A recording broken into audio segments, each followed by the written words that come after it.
é um artista e tanto.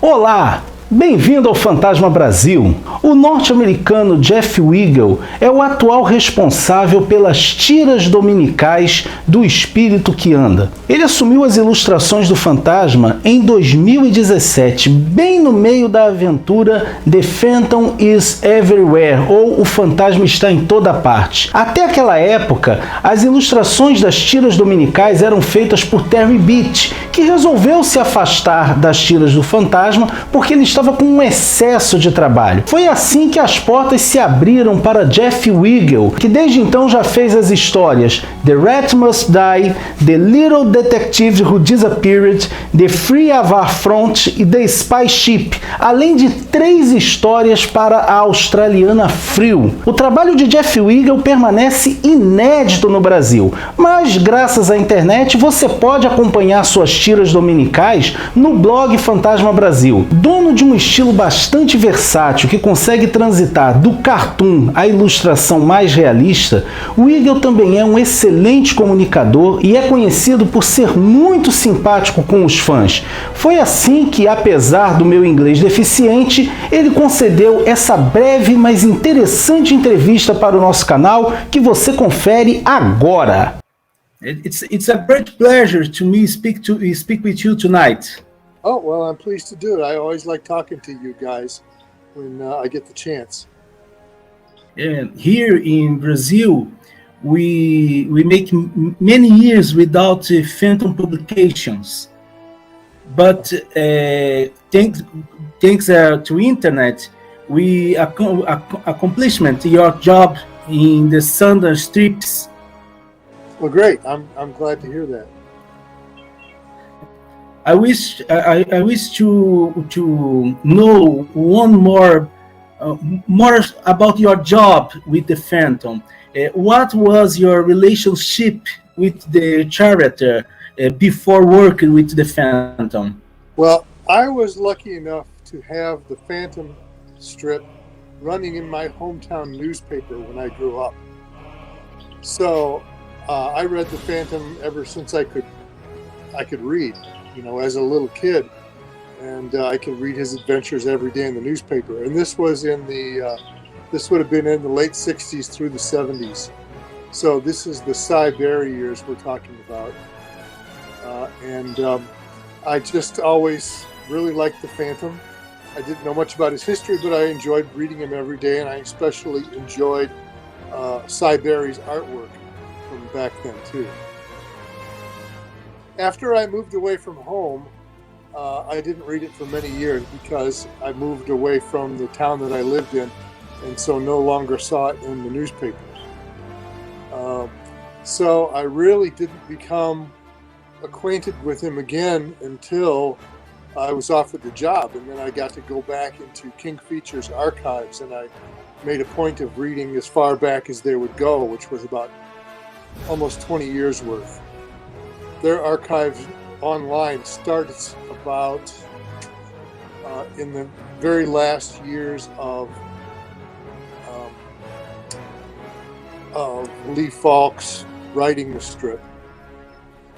And so it goes through all the different artists of the last 20 years, and I caught up on the storylines that way. And you took over Phantom Sunday strips in 2017.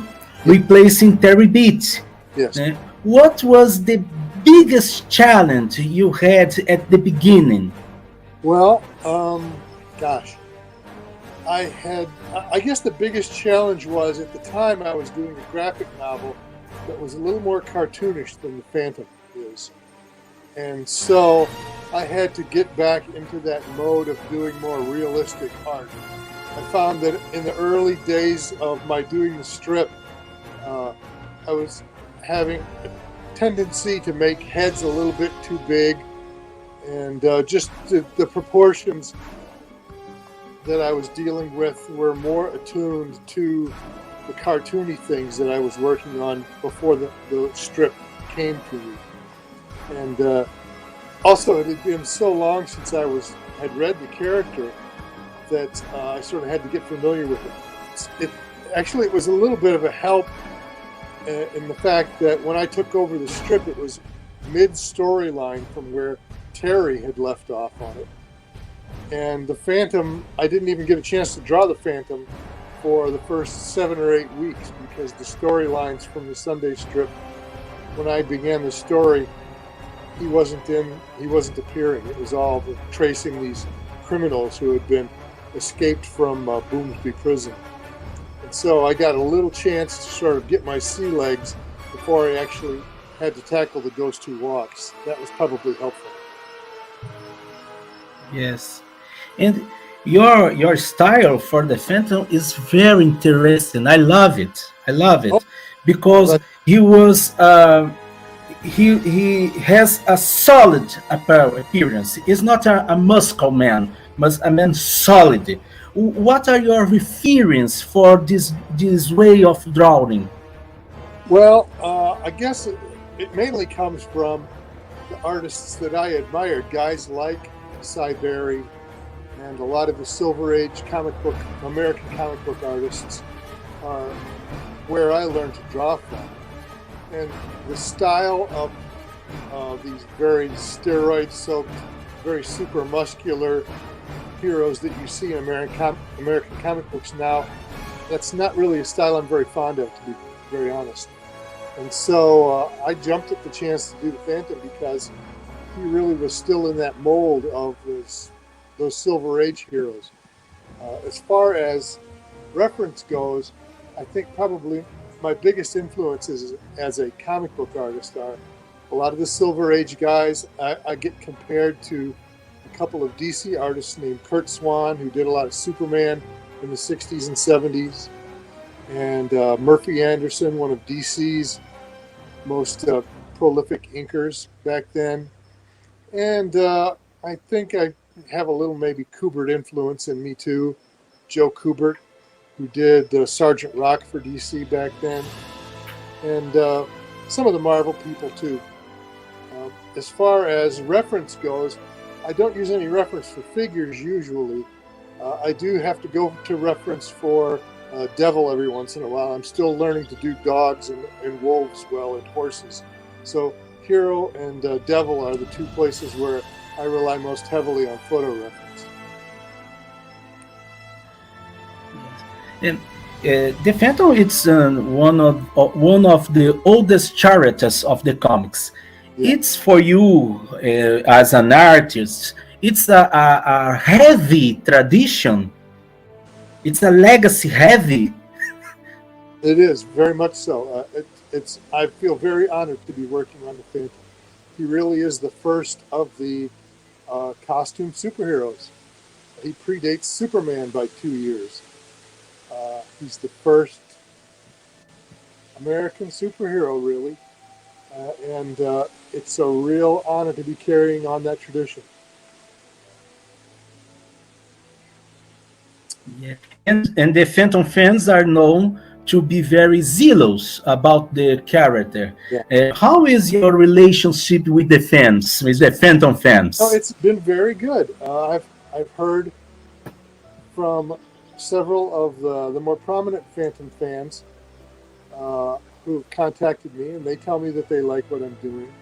I look at the comments, most of the comments each week on the King Features website to see if anybody's complaining about anything I'm doing, and usually they're pretty complimentary. The only time I get some flack is probably when I deserve it.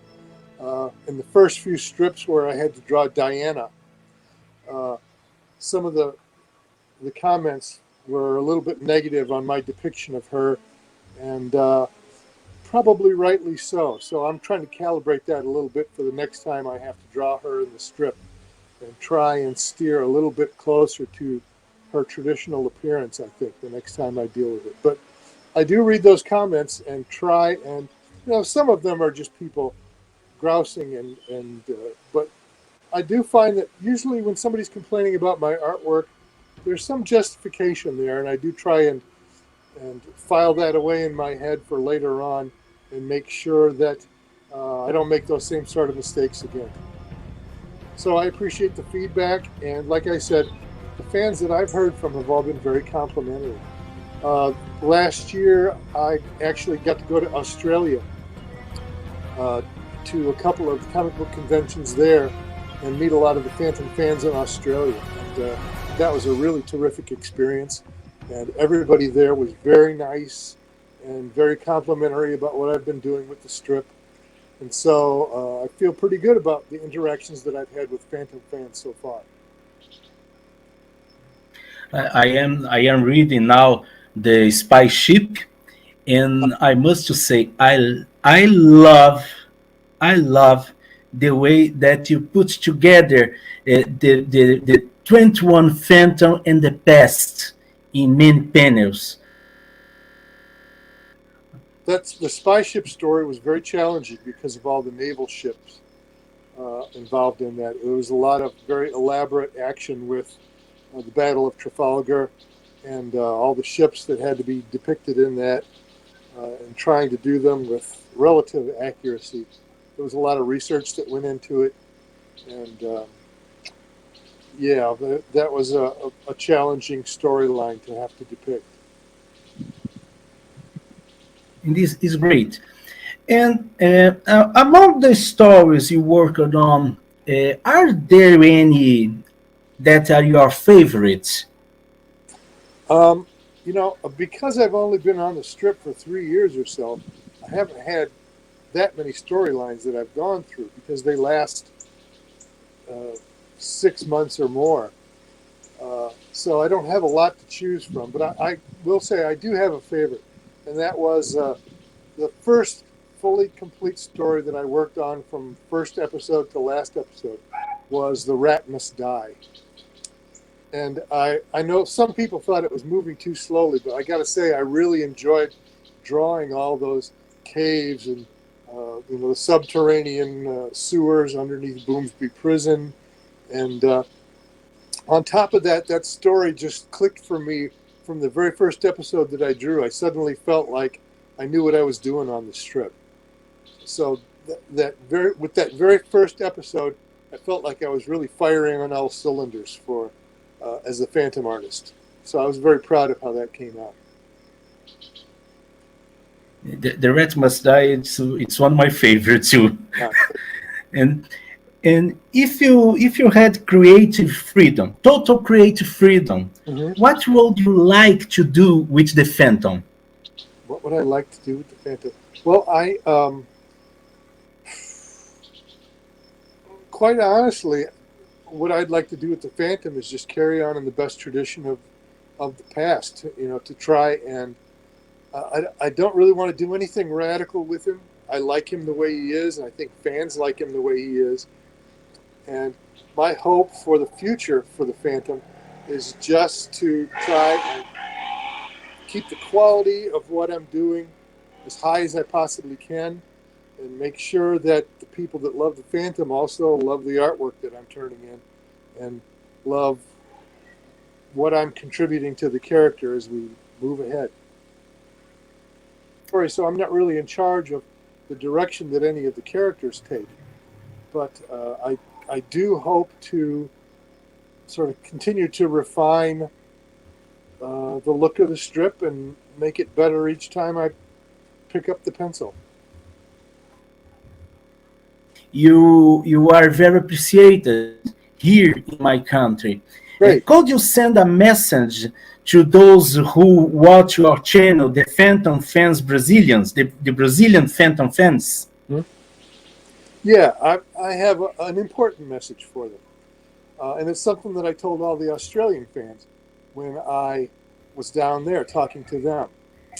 I want them to know that I consider it a real honor and a capstone on my career as an illustrator and a cartoonist to be working on the Phantom.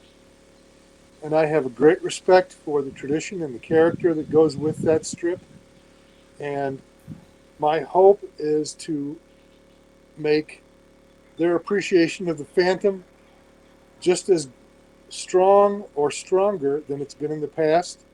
I hope to really live up to the quality of the artists that whose footsteps I'm following in, And I always talk about how in American comics there are so many characters that have changed so much over the years, and so many new writers and artists come in trying to sort of reinvent those classic characters, until finally they've done it so many times that no one knows who the characters are anymore, and they feel sort of broken. It's like someone's come in and taken and borrowed the reader's favorite toys and broken them. So my promise to the Phantom fans out there is I will not break your toys. I know the Phantom is something that's very important to you. It's important to me too. And you're not going to find me trying to turn the Phantom into something that he's not. And you can count on me to keep carrying on the tradition of Cy Berry and the great artists who work on the strip over the years. And I hope they're happy for me in the years to come. See you around. Thank you. Para conhecer um pouco mais do trabalho desse fantástico ilustrador que já marcou o seu nome na história do espírito que anda, eu recomendo a vocês que visitem o website pessoal de Jeff Weigel. Ali vocês têm acesso às outras artes que ele faz, aos seus trabalhos autorais, um material muito bacana que inclusive está disponível na Amazon. Se você gostou desse nosso vídeo, não deixa de curti-lo e compartilhá-lo nas redes sociais. Se você quiser dar uma força para o nosso canal, quando você fizer as suas compras na Amazon, faça pelos links do Fantasma Brasil que se encontram na descrição do vídeo. E se você ainda não é inscrito no nosso canal, não deixe de se inscrever, porque assim você fica por dentro de tudo o que acontece no fascinante universo do espírito que anda. Ok? Vejo você por aí, hein?